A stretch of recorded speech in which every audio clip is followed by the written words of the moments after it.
بسم اللہ الرحمن الرحیم۔ آج کی ویڈیو میں ہم ایک نہایت اہم اور گہرا روحانی موضوع یعنی تجلی نوری اور تجلی ناری بیان کر رہے ہیں، جو طالب حق باطنی سفر نفس کی حقیقت اور روحانی کیفیت کو سمجھنے میں مدد دیتا ہے۔ روحانی سفر میں انسان کو مختلف قسم کی کیفیات، جذبات، خیالات اور باطنی تجربات پیش آ سکتے ہیں، لیکن ہر غیر معمولی روحانی کیفیت یا روحانی کمال کی یہ علامت نہیں ہوتی۔ اس لیے ایک سالک کے لیے یہ سمجھنا ضروری ہے کہ نورانی کیفیت کیا ہے اور نفس و شیطان کی پیدا کردہ تاریکی سے کس طرح امتیاز کیا جا سکتا ہے۔ اس ویڈیو میں یہ بھی واضح کیا گیا ہے کہ روحانی راستے میں کشف، خواب، مشاہدات یا غیر معمولی کیفیات کو مقصد نہیں بنانا چاہیے۔ اصل کامیابی یہ ہے کہ انسان کی نماز یعنی عبادت بہتر ہو، ذکر میں اضافہ ہو، اخلاق سنوریں، دل میں عاجزی پیدا ہو، گناہوں سے نفرت بڑھے اور اللہ تعالیٰ کی اطاعت میں استقامت نصیب ہو۔ یاد رکھیے، ہر عجیب کیفیت کرامت نہیں، ہر مشاہدہ معرفت نہیں، اور ہر غیر معمولی تجربہ قرب الہی کی دلیل نہیں ہوتی۔ یہ ویڈیو ضیاء حیات کے روحانی و فکری سلسلے کا اہم حصہ ہے، جہاں ہم اسلامی، صوفیانہ، تاریخی اور اصلاحی موضوعات کو آسان اور عام فہم انداز میں پیش کرنے کی کوشش کرتے ہیں۔ اگر آپ کو یہ ویڈیو مفید لگے تو اسے دوسروں تک ضرور پہنچائیں۔ چینل ضیاء حیات کو سبسکرائب کریں اور اپنی قیمتی رائے کمنٹ میں ضرور لکھیں۔ اللہ تعالی ہمیں اپنے ذکر، محبت، اطاعت اور شریعت پر استقامت عطا فرمائے اور ہمارے ظاہر و باطن کی اصلاح فرمائے، آمین یا رب العالمین۔ اب ہم آتے ہیں اپنے اصل موضوع کی طرف۔ بسم اللہ الرحمن الرحیم۔ تجلی بھی دو قسم کی بیان کی جاتی ہے، ایک تجلی نوری اور دوسری تجلی ناری کہلاتی ہے۔ طالب حق کے روحانی سفر میں دونوں کی پہچان نہایت اہم ہے، کیونکہ ہر وہ کیفیت جو دل و باطن میں پیدا ہو ضروری نہیں کہ الہی علامت۔ اصل معیار ہمیشہ یہ ہے کہ انسان کا دل اللہ تعالیٰ کی یاد، اطاعت اور شریعت کی پابندی میں کس قدر مضبوط ہو رہا ہے۔ تجلی نوری سے مراد وہ نورانی کیفیات ہیں جن کا تعلق اللہ تعالیٰ کی یاد، رحمت الہی، محبت رسول صلی اللہ علیہ وآلہ وسلم، نور قلب اور روح، ملائکہ کی نسبت اور ایمان کی روشنی سے بیان کیا جاتا ہے، جبکہ طالب حق کے باطن میں ایمان، ذکر، محبت، اخلاص اور اطاعت کی روشنی بڑھتی ہے تو اس کے کردار میں بھی اس کے آثار ظاہر ہونے لگتے ہیں۔ یہ نور صرف کسی غیر معمولی کیفیت یا روحانی مشاہدے کا نام نہیں، بلکہ اس کی اصل پہچان انسان کے اعمال اور اخلاق میں ہوتی ہے۔ اس کے اندر عاجزی پیدا ہوتی ہے، دل میں اللہ تعالیٰ کی یاد بڑھتی ہے، مخلوق کے ساتھ حسن سلوک پیدا ہوتا ہے اور نفس کی خواہشات پر قابو پانے کی کوشش مضبوط ہوتی ہے۔ جب یہ نورانی صفات ایک طالب حق کے وجود میں جمع ہونے لگتی ہیں تو اسے جمعیت قلب نصیب ہوتی ہے۔ اس کا دل پراگندگی سے نکل کر ایک مرکز کی طرف متوجہ ہوتا ہے اور وہ دنیا کے اسباب کو استعمال تو کرتا ہے، مگر اسباب کو اپنا معبود یا آخری سہارا نہیں سمجھتا۔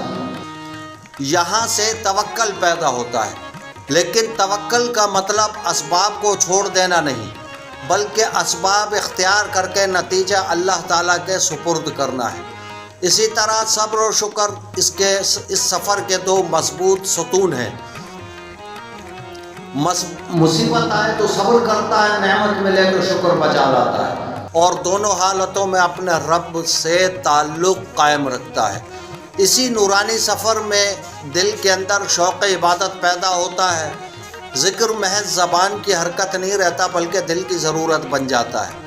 فکر انسان کو اپنے انجام کی طرف متوجہ کرتی ہے، محبت اسے نیکی کی طرف کھینچتی ہے، اور اخلاص اسے لوگوں کی تعریف سے بے نیاز کر کے اللہ تعالیٰ کی رضا کی طرف لے جاتا ہے۔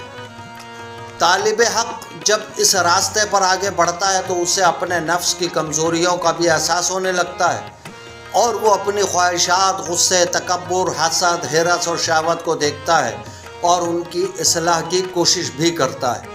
یہی مجاہدہ اسے باطن کی پاکیزگی کی طرف لے جاتا ہے۔ صوفیانہ اصطلاح میں فنا اور بقا جیسے الفاظ بھی اس روحانی سفر کے لیے استعمال ہوتے ہیں۔ ان کا مقصد انسان کو اپنی خود پسندی، تکبر اور نفسانی خواہشات سے نجات دلانا اور اللہ تعالیٰ کے اطاعت میں ثابت قدم کرنا ہے۔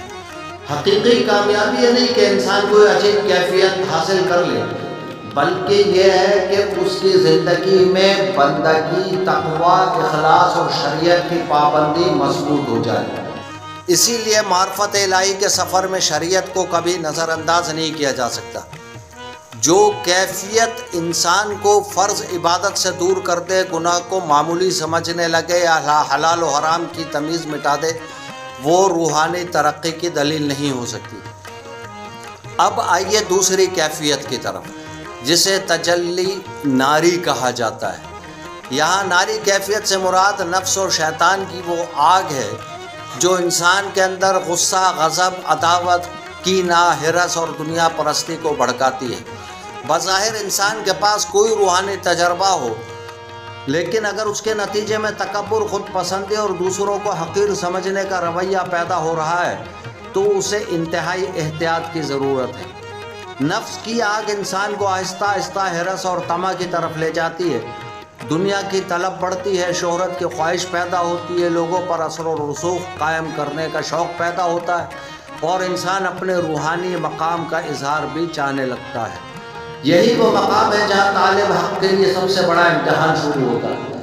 اگر کسی شخص کو کوئی غیر معمولی خواب، کشف، خیال، آواز یا مشاہدہ حاصل ہو تو اسے فوراً روحانی کمال سمجھ لینا درست نہیں۔ ہر باطنی تجربہ قابل اعتماد نہیں ہوتا۔ معیار یہ ہے کہ وہ انسان کو اللہ تعالیٰ کے اطاعت، سنت رسول صلی اللہ علیہ وآلہ وسلم، فرائض، اخلاق اور تقویٰ کے قریب لے جا رہا ہے یا نہیں۔ اگر کوئی کیفیت انسان کو نماز سے غافل کرے، شریعت کی پابندی کمزور کرے، گناہ کو جائز سمجھنے پر آمادہ کرے، یا اس کے دل میں دوسروں کے لیے نفرت اور تکبر پیدا کرے، تو اسے روحانی بلندی سمجھنا خطرناک ترین ہے۔ اسی طرح اگر کوئی شخص یہ خیال کرنے لگے کہ اسے ایسے اختیارات حاصل ہو گئے کہ جن سے وہ مخلوق یا عالم غیب پر تصرف کر سکتا ہے، تو اسے اپنے نفس کا محاسبہ کرنا چاہیے۔ روحانی راستہ انسان کو بندگی سکھاتا ہے، خدائی کا احساس نہیں۔ نفس کی یہی آگ کبھی انسان کو شراب، بدعملی، بدعت، فرائض سے غفلت اور دیگر گناہوں کی طرف لے جا سکتی ہے۔ انسان پہلے ایک چھوٹی سی لغزش کو معمولی سمجھتا ہے، پھر وہی لغزش عادت بن جاتی ہے، اور بالآخر دل میں نیکی اور برائی کے درمیان حساسیت کم ہونے لگتی ہے۔ یہ کیفیت خطرناک اس لیے ہے کہ انسان کو اپنی خرابی کا احساس بھی نہیں رہتا۔ جب دل پر خواہشات کا غلبہ ہو جائے تو انائے فرعونی جیسی کیفیت پیدا ہو جاتی ہے، یعنی انسان اپنے نفس کو مرکز بنا لیتا ہے، اسے اپنی رائے سب سے درست، اپنا مقام سب سے بلند اور اپنی خواہش سب سے اہم محسوس ہونے لگتی ہے۔ ایسے وقت میں دل کی روشنی کم اور نفسانی خواہش کی تاریکی زیادہ ہو جاتی ہے۔ انسان دوسروں کی اصلاح کی فکر کرتا ہے مگر اپنے نفس کا احتساب بھول جاتا ہے۔ اسی لیے اہل سلوک نے طالب حق کو ہمیشہ مراقبہ، محاسبہ، ذکر، عبادت اور شریعت کی پابندی کی طرف متوجہ کیا۔ روحانی سفر میں جو ہے اس کے راستے بہت ہیں، مناظر بہت ہیں اور آزمائشیں بھی بے شمار ہیں۔ عرش سے فرش تک، ظاہری زندگی سے باطنی کیفیات تک، ہر مقام پر انسان کا امتحان ہو سکتا ہے۔ اصل سوال یہ نہیں کہ اسے راستے میں کیا دکھائی دیا، اصل سوال یہ ہے کہ اس مشاہدے کے بعد اس کا تعلق اللہ سے کیسا ہو گیا۔ اگر کوئی کیفیت انسان کو ذکر الہی سے دور کر دے، نماز سے غافل کر دے، حقوق العباد سے بے پرواہ کر دے یا شریعت کی حدود توڑنے پر آمادہ کرے تو طالب حق کو اس سے بچنا چاہیے۔ یاد رکھو، ہر عجیب چیز کرامت نہیں، ہر مشاہدہ معرفت نہیں، اور ہر غیر معمولی کیفیت قرب الہی کی علامت نہیں ہوتی۔ اصل کمال یہ ہے کہ انسان کے اندر عاجزی بڑھے، عبادت میں استقامت آئے، اخلاق بہتر ہو، زبان محفوظ ہو، دل کینہ سے پاک ہو، حرام سے نفرت پیدا ہو، اور مخلوق خدا کے لیے خیر خواہی پیدا ہو۔ طالب حق کے لیے سب سے محفوظ راستہ یہی ہے کہ وہ اپنی ہر کیفیت کو قرآن و سنت و شریعت کے معیار پر پرکھے۔ جو چیز شریعت کے موافق ہو اسے خیر سمجھ کر اللہ تعالیٰ کا شکر ادا کرے، اور جو چیز شریعت کے متصادم ہو یعنی ٹکراتی ہو تو اسے خواہ کتنی پرکشش کیوں نہ محسوس ہو، اس سے اجتناب کرے، کیونکہ شیطان انسان کو ہمیشہ کھلے گناہ کے ذریعے نہیں بہکاتا، کبھی وہ ایسی چیز ملجھا دیتا ہے جسے انسان روحانیت سمجھ بیٹھتا ہے۔ لہٰذا طالب حق کو صرف گناہوں سے بچنا، نہ صرف گناہوں سے بچنا ہے بلکہ خود پسندی، شہرت طلبی، روحانی غرور اور اپنے مقام کے احساس سے بھی بچنا ہے۔